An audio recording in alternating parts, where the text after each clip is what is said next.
itsy bitsy spider went up the water spout.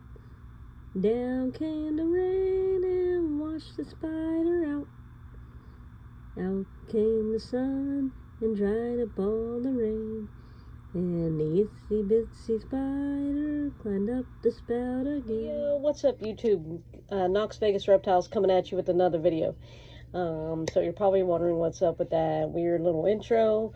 So those of you who have followed me, watched my channel for a while, you know I am terrified, petrified of freaking spiders, okay? So, I decided to get a jumping spider to get over my fear of spiders. They're a great introduction spider to people who are terrified of spiders, especially if you find something like a tarantula extremely intimidating like I do. This might be the spider for you.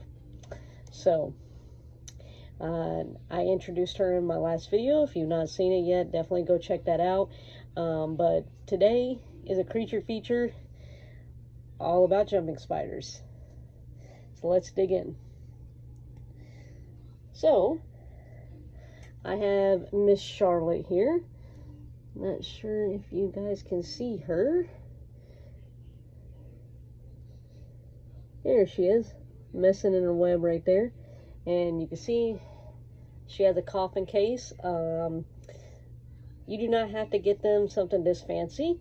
A mason jar with some sticks and some dirt and some leaves, and some ventilation, like maybe cut the top of the mason jar out and glue in a screen, mesh screen or something, or poke some holes in the lid, you know, or something, so they have some type of ventilation. As you can see, they don't need like a whole lot. You can see where it's perforated on each side. So you don't have to get them something this fancy. And I love creepy stuff and Halloween-y type stuff. So coffin case, 100% like right up my alley. This is by Tarantula Cribs, and this would be for very large adult jumping spiders like her, or baby tarantulas, juvenile tarantulas. It opens from the top like so. And you just, this whole front piece here just comes off. Substrate, Eco Earth. You can even use dirt outside if you want to, but do keep in mind, you know, there's still a chance of parasites or worms. Spiders can get those things. It's less of a worry with spiders than it is with reptiles. You know, you can be a little less picky with these guys. They're pretty hardy, but yeah, probably best to get your substrate from a pet store. And honestly, like, if all you're getting is a spider and this is like your only pet, one brick of Eco Earth for like $4 or $5 is gonna last you forever. Like, literally gonna last you like forever. I recommend like going in with somebody and buying a brick. If you're going to do that, because, I mean, these guys might need their dirt changed, like, maybe, like, once a year. Change the dirt out, or if you start to see it kind of molding or whatever, you know, dump their old dirt, you know, take the spider out, like, dump their old dirt, put some new dirt, but they don't really need a full dirt change, like, as often as reptiles do. And of course, I am new to spiders, so spider keepers, definitely correct me if I am wrong on any of this. But you might not even have to change their dirt at all, like, ever. But, you know, considering how much I've seen her use the restroom and whatnot, and how small the space is on the bottom of the cage, I am, you know, with her eating in there and everything too, and leaving carcasses, you definitely want to pull out the old carcasses, that for 100%. But I'm definitely probably gonna give her some fresh dirt after a while. But really, these guys are totally fine in a mason jar with just some sticks from outside and some dirt, even some leaves from outside if you would like. If you want to be super careful, you can bake said sticks and leaves just to make sure that Like, it's safe, there's no parasites or anything. Again, much more of a worry with reptiles. You would never, ever, ever, ever do this with a reptile.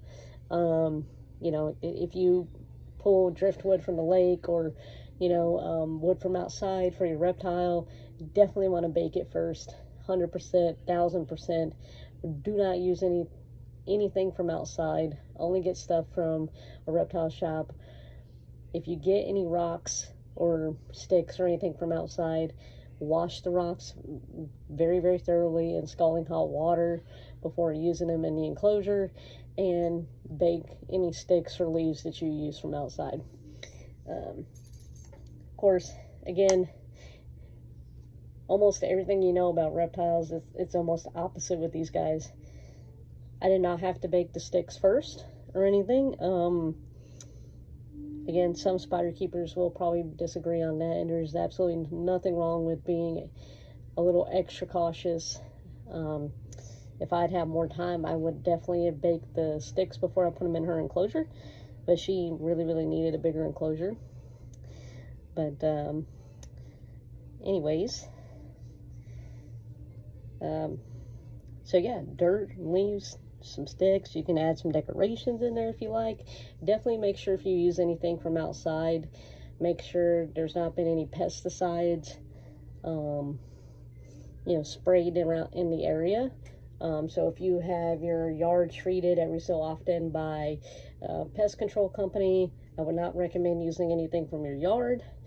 If you live in an apartment complex, also probably not a good idea to use anything from outside, because your apartment complex probably has pest control spray the grounds regularly, as well as the apartments themselves. So, like, you know, just keep that in mind.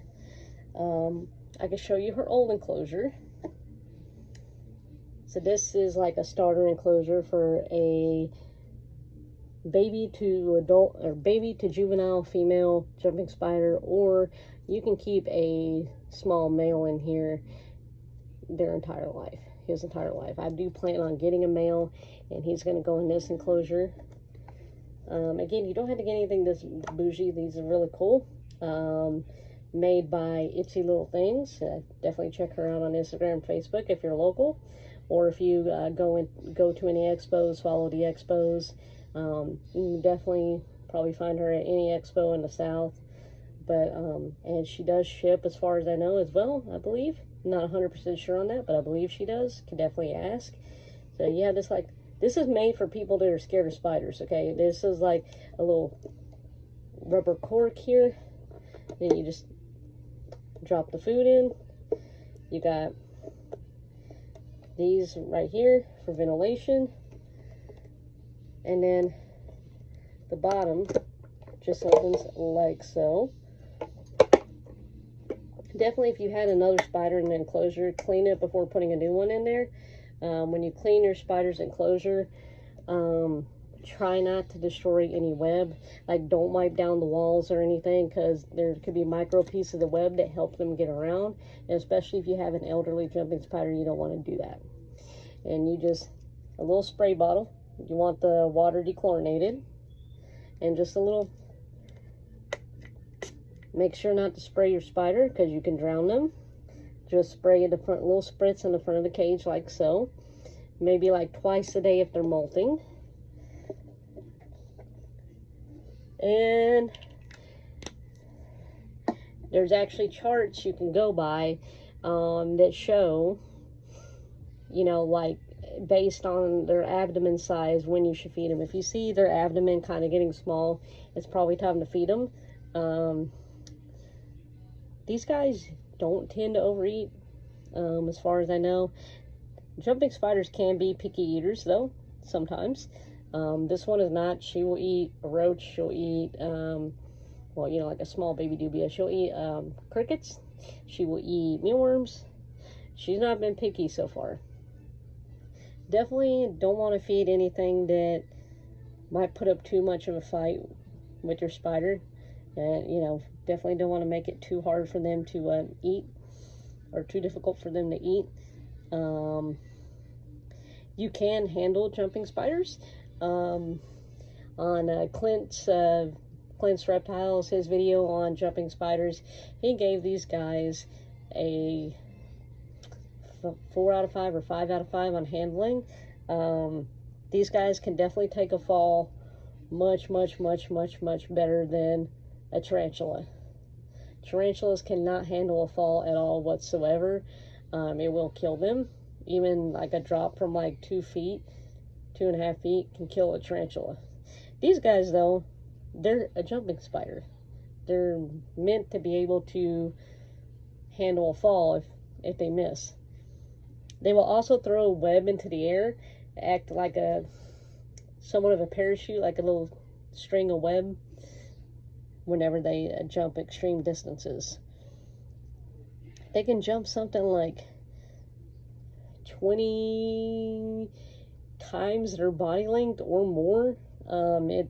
It's really insane. Again, jumping spider keepers, correct me if I'm wrong on this. It's somewhere between 20 and 100 times their body length. That's how far these guys can jump. It's actually literally insane. These guys are little mini superheroes.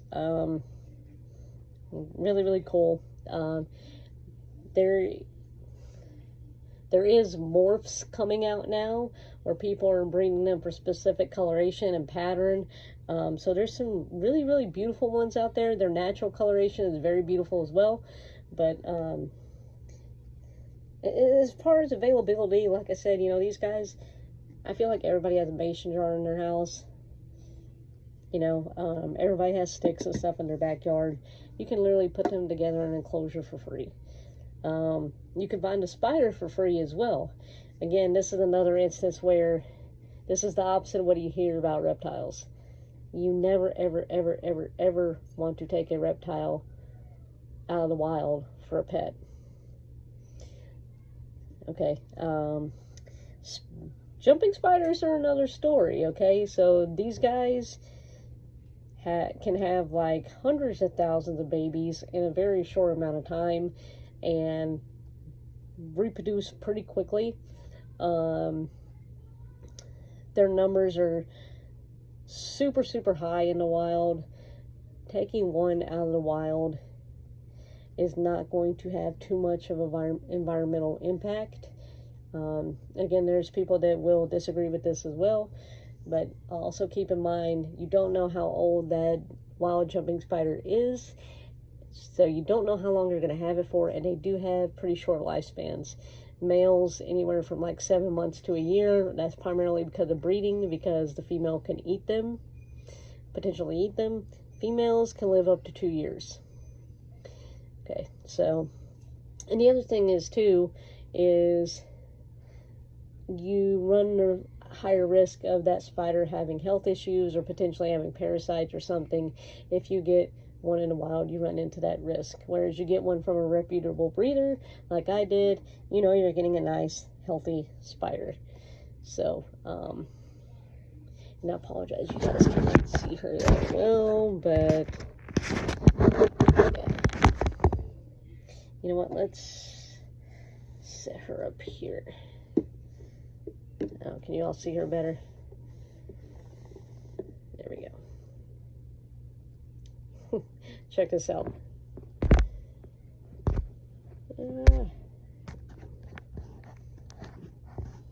Not gonna let me change the view. She's crawling around the top. I don't know if you guys can see her. Here she is.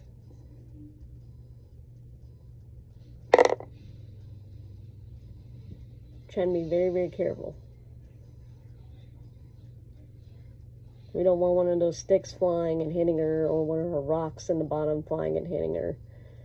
So I've got this on an angle so everything stays at the bottom. And she's just stunning. Beautiful little spider. So,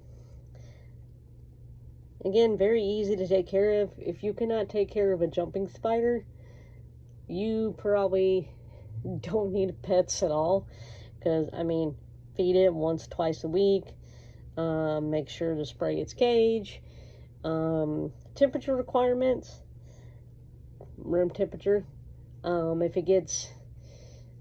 super cold, like if you like to crank the AC or your room gets super cold in the wintertime and kind of drafty, I recommend just putting them in the warmest room of your house. They're fine around like 65 to 70 degrees. Once you get into the 60s, like mid to low 60s, a little too cold for them. But anything like high 60s up to 75, these guys are happy. They're perfect. And keep in mind, these guys are native to all over the world, really. But this particular jumping spider is the Pheidippitis regius, primarily from Florida, but these guys can be found all across the eastern U.S., up and down. So, huge variety of different temperatures and climates there. Meaning climates, we should say. But, so they can definitely handle a pretty decent range of environment there. But, yeah. Really cool little spider. They're a great first pet for kids, I think. These guys tend to be very shy spiders. They're very intelligent, very trainable. This is not a spider that's going to charge you either, like some tarantula species might. And they just have that adorable little face with the big goofy eyes. And I think that's what helps like a lot of people who are afraid of spiders kind of get into these guys, and what makes them a good spider for people that are terrified of spiders. Because and they're just so cute. They're adorable. Again, super cheap.